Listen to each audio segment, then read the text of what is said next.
Hoy vamos entonces a concluir ya con el estudio de los fármacos que actúan sobre la sinapsis del sistema nervioso central y hoy vamos a hablar específicamente de los fármacos antiparkinsonianos. Es decir, son los fármacos que se van a utilizar en la enfermedad de Parkinson y los parkinsonismos, que son síndromes parkinsonianos también, o sea, son síndromes donde también se producen síntomas y signos semejantes a los de la enfermedad de Parkinson. Pero básicamente en la enfermedad de Parkinson es donde se utilizan mucho más. Para hablar de los medicamentos, que son varios tipos de fármacos antiparkinsonianos, tenemos que conocer algunos elementos, refrescar algunos elementos de neuroanatomía funcional que son importantes en la comprensión de lo que ocurre en esta enfermedad y cómo estos medicamentos van a atenuar los síntomas y signos que se producen como resultado de este proceso patológico. Por tanto, vamos a hacer una pequeña revisión de cuáles son las estructuras aquí que están funcionando mal y qué problemas son los que están ocurriendo y que llevan a tener que utilizar estos medicamentos y a ver dónde actúan y cómo actúan. Bueno, en primer lugar tenemos que decir que en la enfermedad de Parkinson, cuya etiología, cuya causa no está todavía bien conocida, es una enfermedad que se produce generalmente a partir de los 60 años, puede ser que los 50 y tantos, por ahí más o menos, o a partir de los 60 años, aunque hay casos también, y aquí en Paraguay ocurre bastante frecuentemente, que se ven casos que tienen todavía 30 y pico y 40 y pico de años, ¿verdad? Lo más común es que ocurra precisamente a partir de los 60 años, 58, 60 años en adelante, es que se presente este trastorno, ¿verdad? Ahora bien, ¿qué cosa es lo que funciona mal aquí? ¿Qué es lo que está funcionando mal? Bueno, aquí está funcionando mal una parte del sistema motor extrapiramidal. El sistema motor extrapiramidal, que como saben ustedes, nosotros lo vimos en fisiología el año pasado, el sistema motor extrapiramidal es uno de los subsistemas que integran, ¿verdad?, la fisiología normal de lo que viene siendo el sistema motor somático, sistema motor voluntario, ¿verdad? Es un subsistema. Recordar que esto estaba formado, el sistema motor estaba formado por la corteza motora, estaba formada también por tronco cerebral, médula espinal, eran los tres niveles básicos fundamentales, pero había dos subniveles adicionales que eran el cerebelo, subsistema cerebeloso y subsistema motor extrapiramidal o estereopálido subtalámico. Pero bueno, es aquí, en este sistema donde está el disturbio y como para que los movimientos voluntarios que el individuo realiza sean normales, todo tiene que estar trabajando perfectamente bien. No puede haber ninguna pieza de esta relojería neurofisiológica que ande mal. Tiene que estar todo trabajando perfectamente bien para que estos movimientos se desarrollen de forma adecuada. Entonces, aquí hay un disturbio de este sistema. Y vamos a ver qué parte. Primero, vamos a recordar cuáles son los elementos que forman parte de este subsistema motor extrapiramidal, o también como se conoce con el nombre de sistema estrio pálido subtalámico. Este nombre tan largo hace referencia a las estructuras fundamentales que lo integran, a las más importantes que lo integran. Bueno, vamos a ver cuáles son. Bien, aquí tenemos un dibujo esquemático que representa un corte coronal del sistema nervioso, cerebro, tronco cerebral, todo junto, ¿verdad? Estamos viendo los hemisferios cerebrales, la corteza cerebral, estamos viendo el cuerpo calloso, los ventrículos laterales, el tercer ventrículo, estamos viendo aquí al tronco cerebral, ¿verdad? Y estamos viendo las estructuras más importantes de este subsistema motor extrapiramidal. Estamos viendo aquí, por ejemplo, que estas estructuras que son el núcleo caudado, que después lo vamos a ver ahí, porque ahí, como esto es un corte, ahí estamos agarrando nada más que la cabeza del núcleo caudado, que es la parte más amplia y que forma parte de la pared lateral del ventrículo lateral, de cada uno de los ventrículos laterales. Estos núcleos de aquí, que es el putamen, este primero se llama putamen, este otro es el globo pálido, que está dividido en dos secciones, una sección más lateral y una sección más medial. El núcleo subtalámico de Lewis, Esto no, esto es el tálamo, pero que tiene una estrechísima relación funcional con este sistema y con la corteza, por eso lo he puesto ahí el tálamo. Esto es un tálamo, otro tálamo. Pues bueno, núcleo caudado, putamen, globos pálidos, núcleo subtalámico de Lewis y estas estructuras que están aquí abajo, sobre todo estas, que son las que nos interesan aquí mucho ahora, que son la sustancia nigra que está metida aquí en el mesocéfalo y se introduce un poco aquí dentro de esta zona que se llama región subtalámica. Y estos otros son los núcleos rojos que también contribuyen a la fisiología de este subsistema, que son núcleos que también están presentes en el mesocéfalo y que se insinúan, se meten también aquí en la región subtalámica, que es esta otra zona que está por debajo del tálamo, ¿verdad? En esta zona de aquí también estarían, bueno, localizados los núcleos hipotalámicos, que no los he representado hoy para no cambiar el dibujito este, ¿verdad? Entonces, para refrescar, podemos ver en otro dibujo que tenemos aquí al lado, para refrescar estas imágenes, porque aquí lo estamos viendo en un corte así, vamos a verlo en esta otra imagen que tenemos aquí, ¿verdad? Esquemática. Este es un corte de aquella estructura del mesocéfalo, un corte transversal del mesocéfalo, y entonces estamos viendo aquí, estas son las sustancias negras de cada lado, y estos son los núcleos rojos. Estas estructuras se meten hacia arriba, en la región subtalámica, por eso las puse alargadas ahí así. Bien, entonces, aquí tenemos los constituyentes, ¿verdad?, de este sistema, que he referido ahí, el núcleo caudado, el putamen y el globus pálido. Los tres reciben el nombre de striatum. ¿Por qué reciben el nombre de striatum? Bueno, pues porque las neuronas que los constituyen, sus axones, que van desde el caudado hacia el putamen, del putamen hacia el globus pálido, ¿verdad?,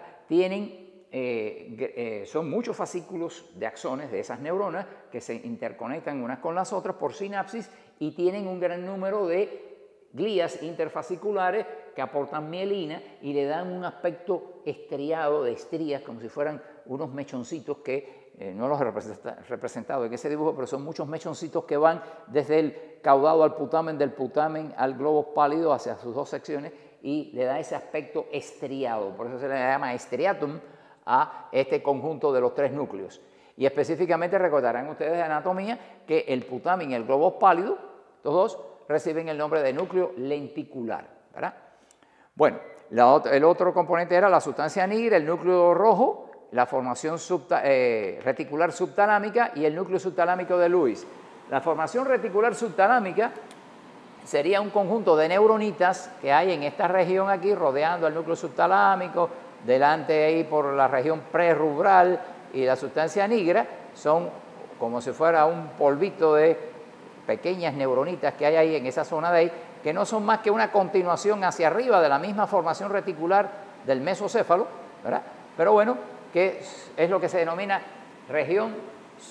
formación reticular subtalámica. También es un componente de este sistema estriopálido subtalámico o sistema motor extrapiramidal, ¿verdad? Bueno,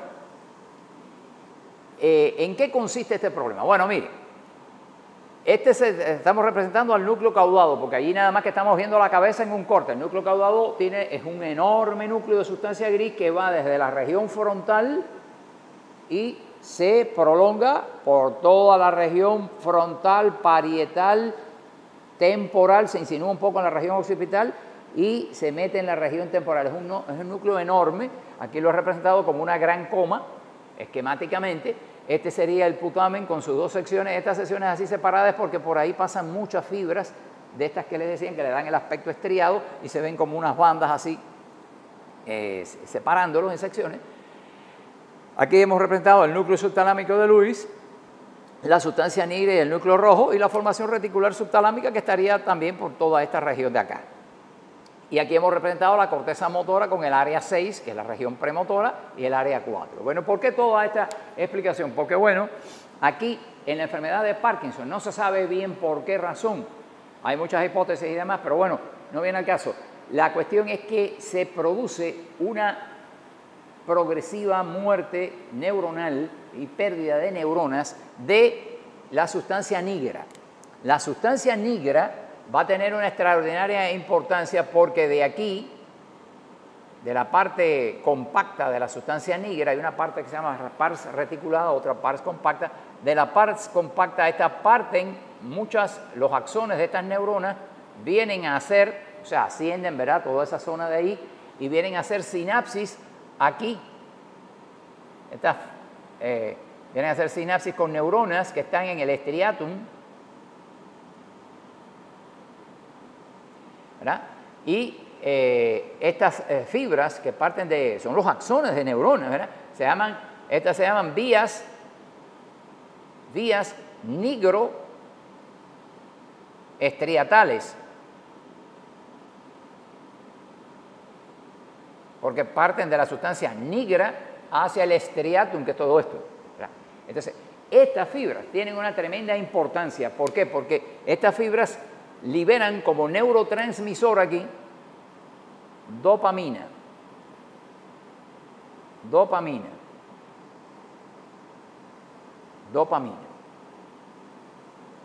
Son neuronas dopaminérgicas. Entonces, esta dopamina es un neurotransmisor que causa sobre las neuronas que están en el striatum, causan un efecto inhibitorio. O sea, un efecto que trata de que estas neuronas no se exciten tanto, no disparen tanto, ¿verdad? Esta dopamina es que producen estas fibras, ¿verdad?, sobre las neuronas del striatum, tienen ese efecto. Las neuronas del striatum, pues van a recibir esta sinapsis, ¿verdad?, pero van a recibir otras sinapsis también procedentes de todas las áreas de la corteza, ¿verdad?, y de otros sitios del sistema nervioso, y van a llegar a un gran número de fibras aquí que liberan neurotransmisores que son excitatorios, como el ácido glutámico, como la acetilcolina. Aquí se liberan por muchas fibras acetilcolina, ácido glutámico, que son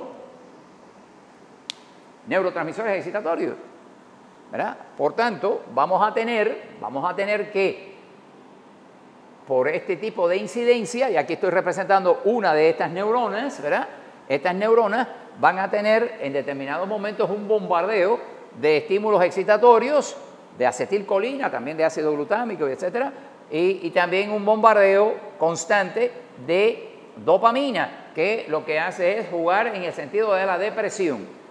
Como dimos nosotros el año pasado en fisiología, dijimos que la excitabilidad de una neurona depende de las múltiples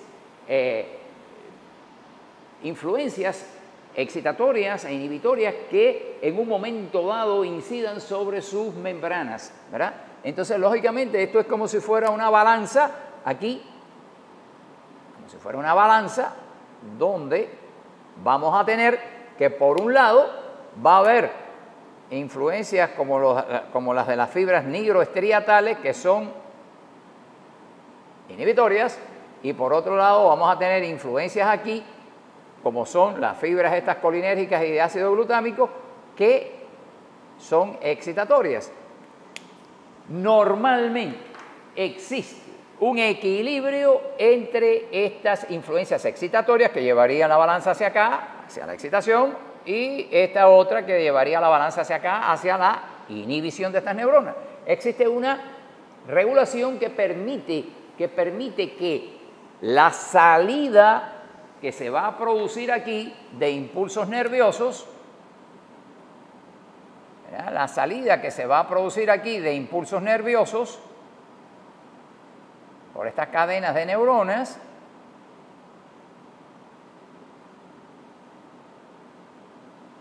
la salida de estos impulsos nerviosos pues tenga una calidad determinada. Esta salida se vierte fundamentalmente sobre neuronas que hay aquí en el tálamo, en dos núcleos importantes del tálamo, que es el núcleo ventral anterior y el ventral lateral, y esto provoca un funcionamiento de estas neuronas sobre la corteza del área 6 y la corteza motora primaria del área 4, que hace con que la descarga que baja por los haces piramidales desde aquí, por todo el tronco cerebral hasta la médula espinal y las motoneuronas, sea una actividad normal, mesurada, precisa, ¿verdad? Que, por supuesto, con la colaboración de los otros sistemas motores, hace que los movimientos nuestros sean precisos, que sean coordinados, que sean fluidos, que no tengan ninguna interrupción y que se realicen de una forma perfecta, ¿no? Pues bien, entonces, aquí ocurre esta modulación. En la enfermedad de Parkinson, ¿qué es lo que ocurre? En la enfermedad de Parkinson no se sabe bien por qué están muriendo neuronas de la sustancia negra y cada vez hay menos neuronas, menos fibras dopaminérgicas inhibitorias que llegan aquí. Y por tanto cada vez es menos las influencias inhibitorias estas que tenemos de este lado. Por tanto, tiende a que se produzca un desbalance en la salida de estas neuronas hacia el tálamo que provoca entonces que esto se vaya así, se desequilibre, se va en favor de aquellas fibras que producen excitación, ¿verdad? Porque estas ya cada vez son menos. Generalmente cuando ya baja por debajo del 20% de neuronas, van muriendo, ya está por debajo del 20% de neuronas viables aquí, pues las fibras que llegan no son suficientes para que la dopamina que ellas produzcan inicien este fenómeno y por tanto se desequilibra la balanza y como resultado estas neuronas del striatum, su procesamiento final es un tipo de descarga que sobre el tálamo y sobre la corteza motora pues va a producir un desperfecto, por así decirlo, en la actividad motriz, que son los trastornos que hay en la enfermedad de Parkinson. Hay mucha disminución en los movimientos, hay mucha dificultad para realizarlos, para romper la inercia del reposo, hay movimientos involuntarios del tipo del temblor, ¿verdad? Hay mucha rigidez, hay muchos trastornos del tono muscular donde los músculos agonistas y antagonistas prácticamente se quieren contraer al mismo tiempo, produciendo mucha rigidez, muchos fenómenos, ¿verdad?, propios de la enfermedad de Parkinson. Bueno, esto, que es un fenómeno mucho más complejo, yo he tratado de sintetizárselos aquí, de resumírselos, de simplificárselo un poco, porque esto es bastante complejo. Hay distintas cosas ahí que no vamos a entrar ahora, no es el objetivo. Lo que quiero es que ustedes tengan una idea de qué cosa es lo que ocurre aquí, dónde ocurre y por qué más o menos ocurre este problema, para poder entender ahora cuáles son las armas terapéuticas que tenemos para poder mitigar esta situación. Desgraciadamente, el tratamiento de la enfermedad de Parkinson aún no tiene una cura definitiva. Uno puede, si diagnostica tempranamente esta enfermedad, uno puede frenar bastante el avance de la enfermedad y puede mantener al paciente por unos cuantos años bastante bien, inclusive una parte de ese tiempo prácticamente, si lo agarra al principio, no parece que tenga nada, aunque con el tiempo se va deteriorando y como se siguen perdiendo neuronas, pues no hay remedio que pueda modificar esto, pero mientras tanto se puede combatir y se puede mejorar la calidad de vida de estos pacientes. ¿Cuáles son los fármacos que usamos?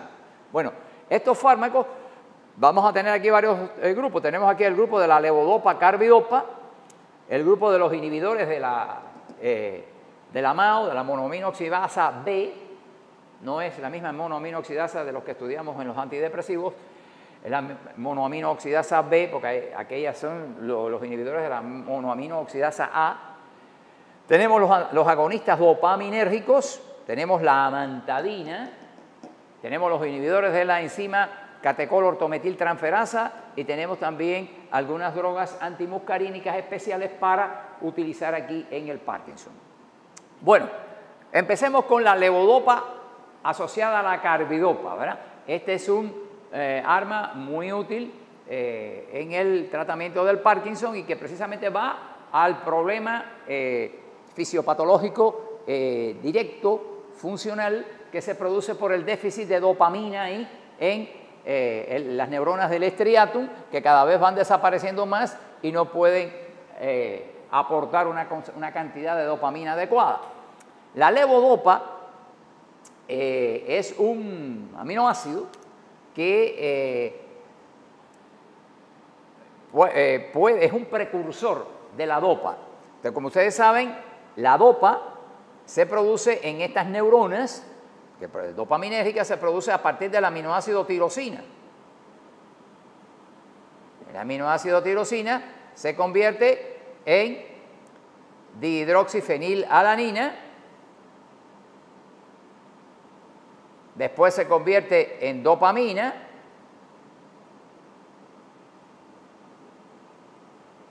y por último se convierte en dopamina no, se convierte en noradrenalina.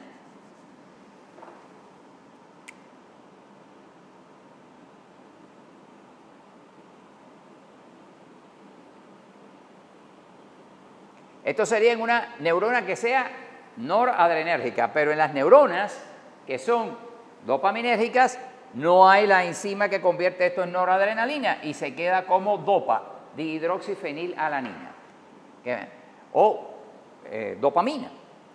¿Qué ocurre con la dopamina? La dopamina es el neurotransmisor que está aquí, pero no podemos resolver los síntomas de la enfermedad de Parkinson administrándole dopamina al paciente. ¿Y por qué? Si eso es lo que está faltando ahí, ¿por qué no se le administra para que llegue allí y resuelva el problema? Porque ocurre que la dopamina, cuando viaja por los vasos sanguíneos cerebrales, como saben ustedes, allí está la barrera hematoencefálica por los pies de los astrocitos que están envolviendo al vaso sanguíneo. Y cuando la dopa viene por aquí,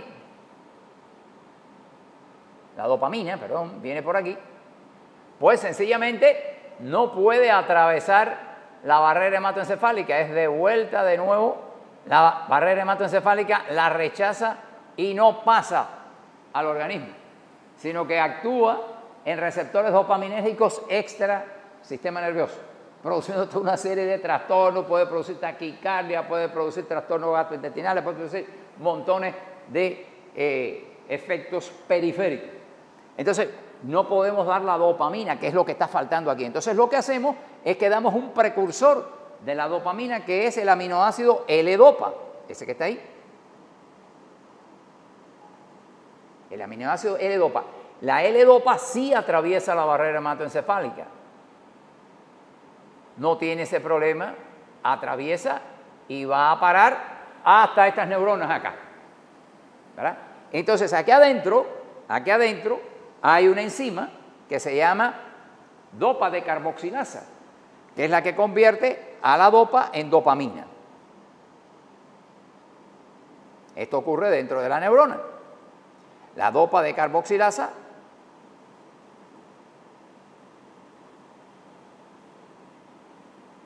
le arranca el grupo amino a este aminoácido y la convierte en una amina, que es la dopamina, ¿verdad? Entonces, eso ocurre ya aquí dentro de la neurona y por tanto esta neurona ahora va a tener dopamina para suplir este déficit que está ocurriendo aquí. Por eso esto puede frenar un poco la situación y mejorar. Ahora bien, la carbidopa, ¿qué cosa es?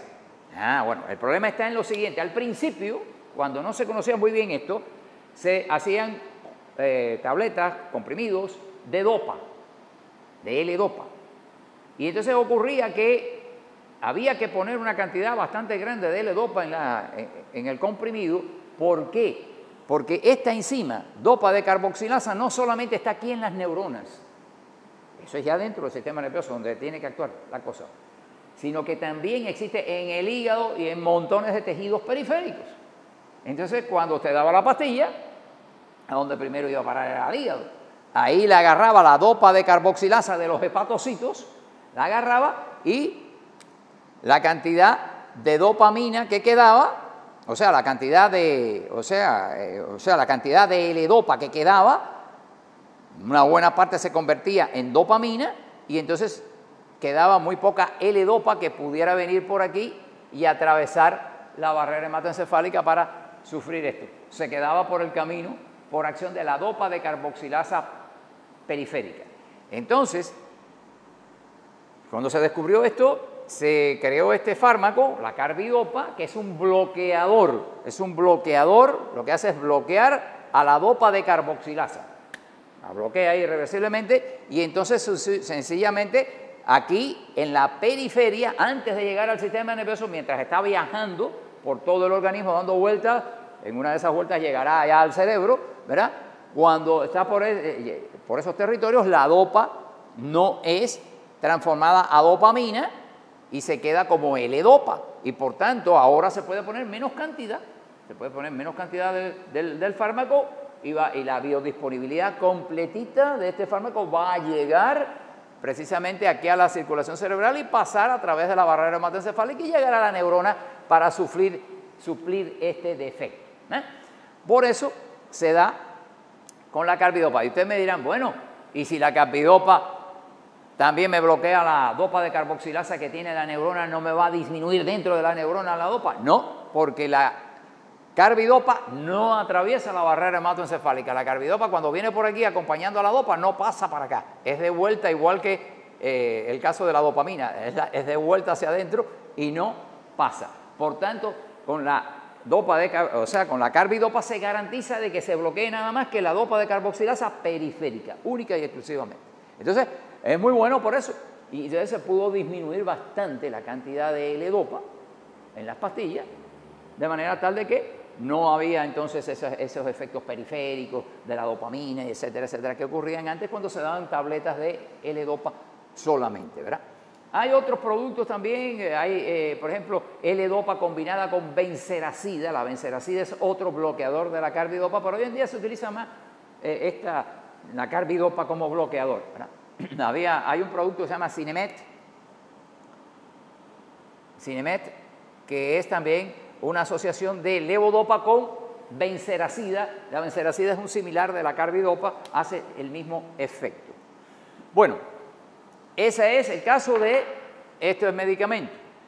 Este medicamento pues se absorbe bien, la levodopa con carbidopa se absorbe muy bien y bueno, tiene todo este recorrido y todo este mecanismo de acción.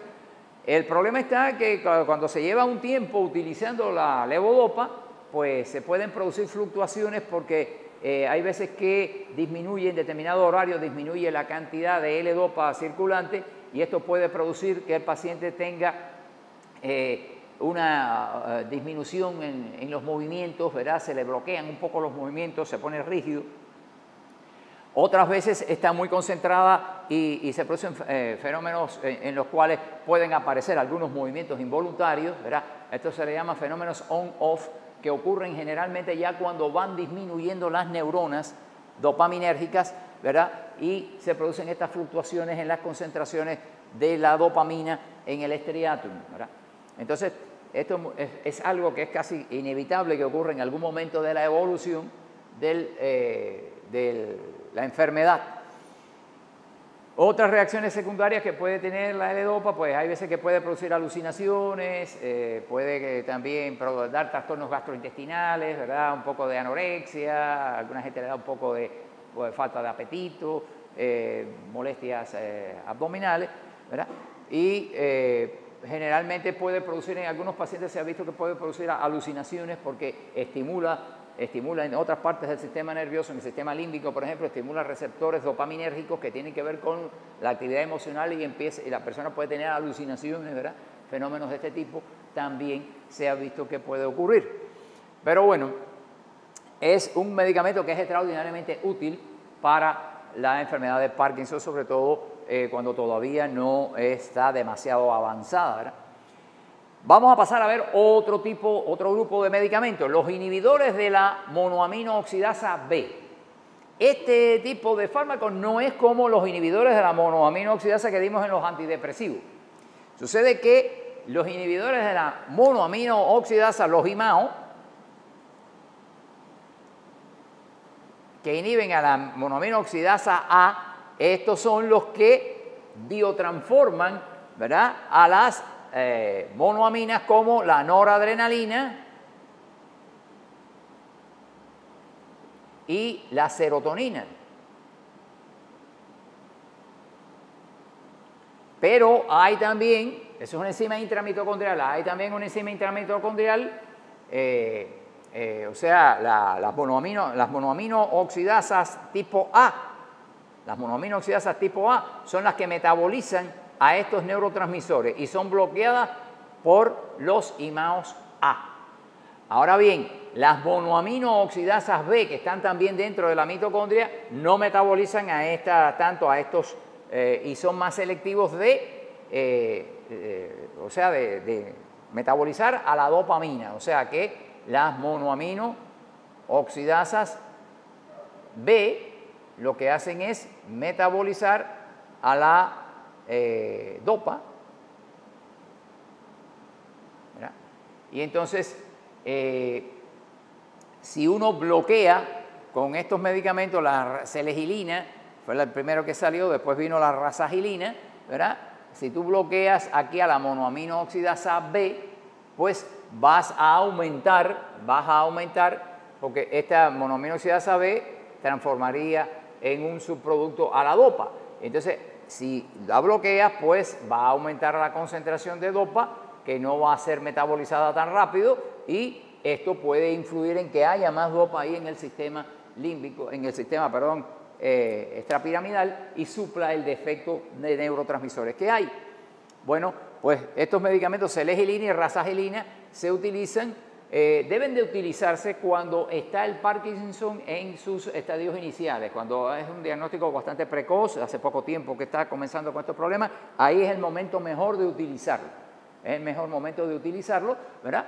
Y va a producir un efecto muy, muy favorable al momento de poder aumentar, ¿verdad?, la cantidad de dopa disponible para que no se metabolice por las monoaminooxidasas de tipo B. Ocurre a veces que cuando se está dando selegilina, es algo que puede ocurrir, ¿no? Cuando se está dando selegilina y L-dopa, carbidopa, y se está utilizando selegilina también,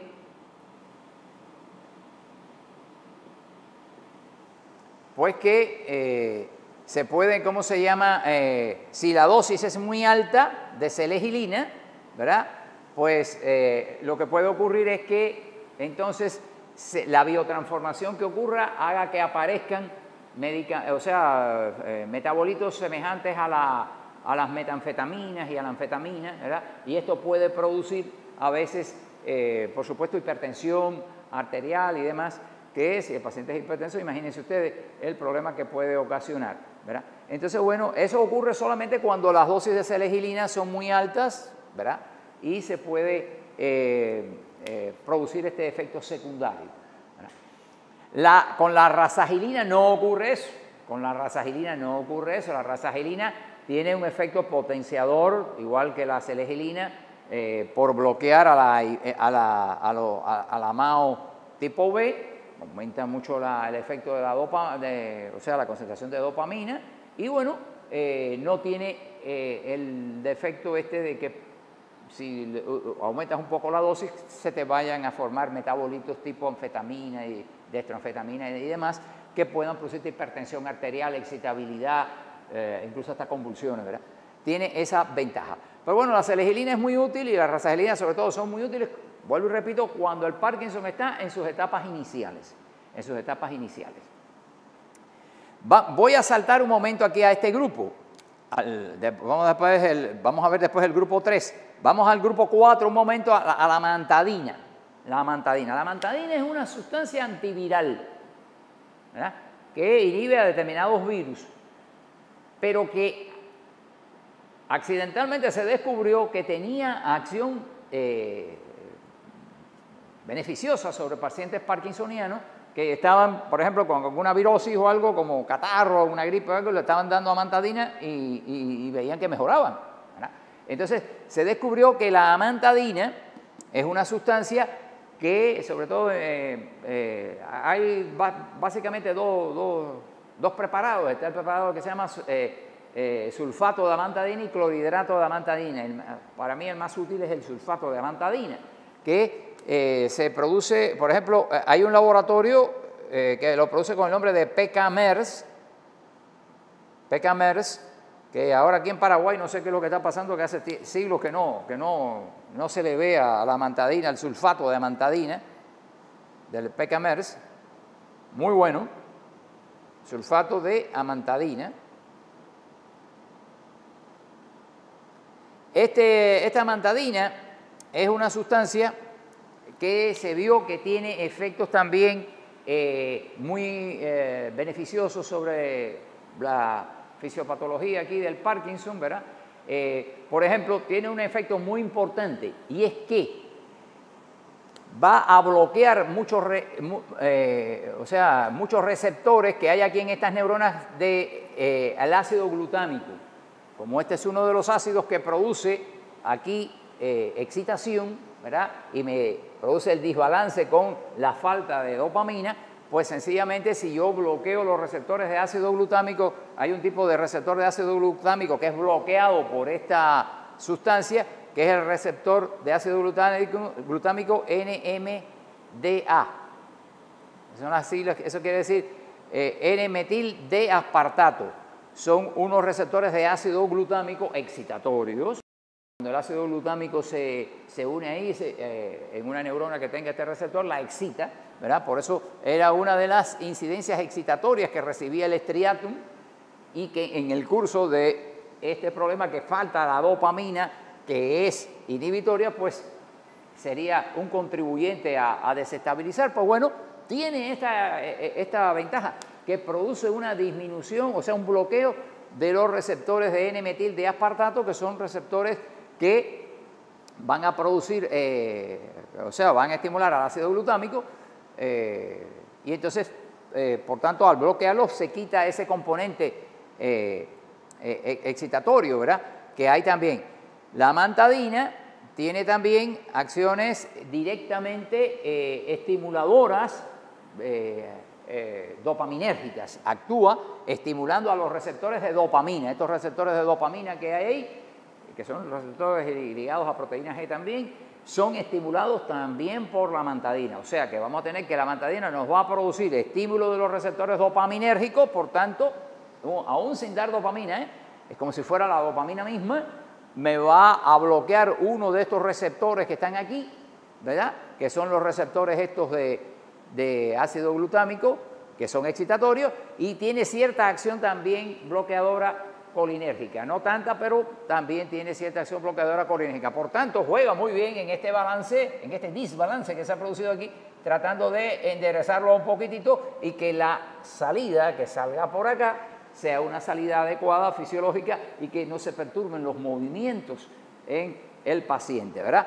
Por eso es muy bueno empezar con ella también, igual que con la selegilina, tempranamente cuando en la enfermedad de Parkinson no lleva mucho tiempo de evolución, porque generalmente a medida que ya va pasando el tiempo se van haciendo refractarias estas drogas, no van produciendo el mismo efecto, ¿verdad? Entonces hay una tendencia también a utilizar la L-Dopa,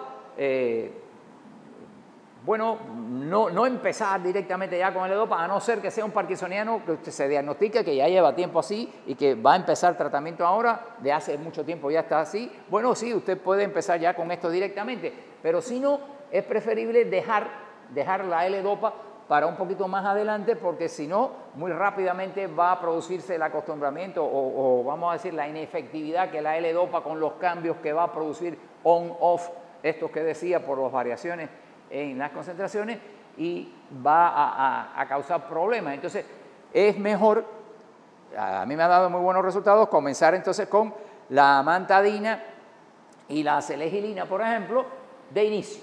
Si el parkinsoniano es de poco tiempo de evolución, si es de mucho tiempo de evolución, es mejor no demorar mucho la cosa y ya empezar ya con L-Dopa, carbidopa.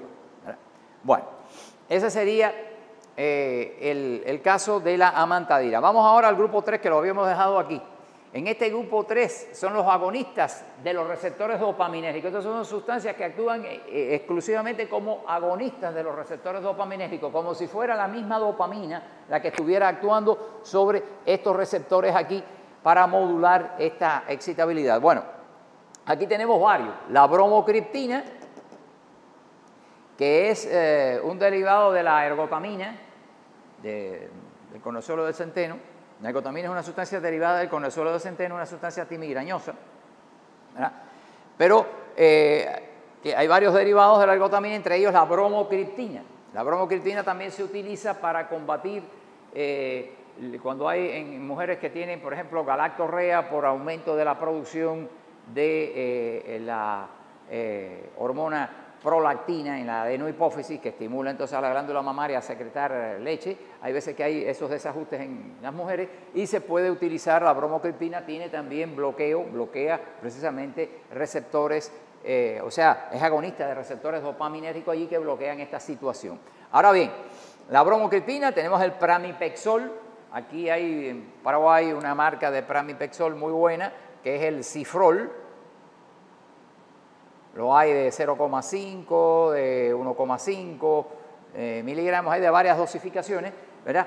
Este medicamento se puede dar acompañando a pequeñas dosis también de levodopa, carbidopa, ¿verdad? O se puede utilizar también en pacientes parkinsonianos que ya no responden muy bien a la L-dopa, se le puede dar entonces el pramipexol o la bromocriptina y esto produce un efecto estimulador sobre los receptores de dopa, equilibrando un poco el desbalance que hay aquí. Tenemos también el ropinirol, que se ha utilizado también, y últimamente han aparecido estos dos últimos, la rotigotina, que se utiliza en parches dérmicos. La rotigotina se utiliza en parches dérmicos, generalmente 1 o 2 al día, tienen también distintas dosificaciones, parches dérmicos, absorción dérmica, parches dérmicos. Y la apomorfina es inyectable. La apomorfina se puede usar por vía oral, pero realmente la utilidad es inyectable y se utiliza básicamente cuando el paciente parkinsoniano, cuando va envejeciendo y va pasando el tiempo, que ya se van haciendo inefectivos la L-dopa, carbidopa y todo esto, porque van muriendo muchas neuronas, pues muchas veces tiene estos fenómenos on-off, donde aparecen movimientos involuntarios en los fenómenos on y otras veces aparecen los fenómenos off, donde se queda bloqueado rígido y casi no se puede mover, ¿verdad? En esos episodios, la apomorfina inyectable, que está aquí, ¿vale? Tú la inyectas y rápidamente puede atenuar todo esto, con muy buenos resultados, ¿verdad? Entre los efectos secundarios, bueno, puede producir a veces náuseas, ¿verdad? Por estimular ahí en la región ¿cómo se llama? Esta región del área postrema ahí, del bulbo raquídeo, donde no hay barrera hematoencefálica, puede estimular ahí un poco y producir a veces náuseas y esas cosas, pero bueno, es muy buena para atenuar este problema, es inyectable. Entonces, bueno, esto lo que hacen son estimular a estos receptores que están sobre las neuronas estas aquí y, por tanto, hacen el trabajo como si fuera la misma dopamina y, por tanto, intervienen en este desbalance favorablemente, ¿verdad? Existen también este otro grupo, ¿verdad? Que, bueno, esto venía a ser el número 5, el 4 ya lo había puesto yo aquí abajo, y este sería el número 6. El número 5, los inhibidores de la enzima, esto quiere decir catecol ortometiltransferasa, COMT, ¿verdad? Esta es otra enzima, aparte de la enzima carbidopa, de la enzima dopa de carboxilasa, que metaboliza a la L-dopa, ¿no? La L-dopa la va a metabolizar a la dopa de carboxilasa,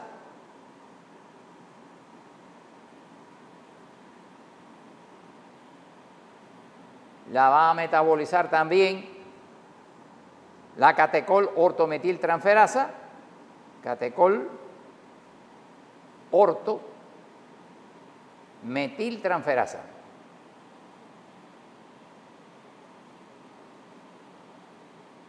¿No? Entonces, bueno, ¿qué pasa? Que este es un bloqueador de la dopa de carboxilasa también, o sea, de la catecol ortometiltransferasa, que es una enzima que está también en la periferia, ¿verdad? Por ejemplo, la dopa es transformada por la catecol ortometiltransferasa en un metabolito que se llama 3 ortometildopa.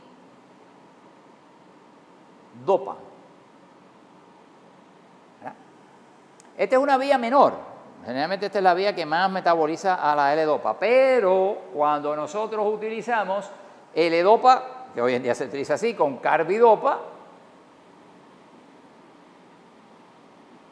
¿qué ocurre? Que se me bloquea esto.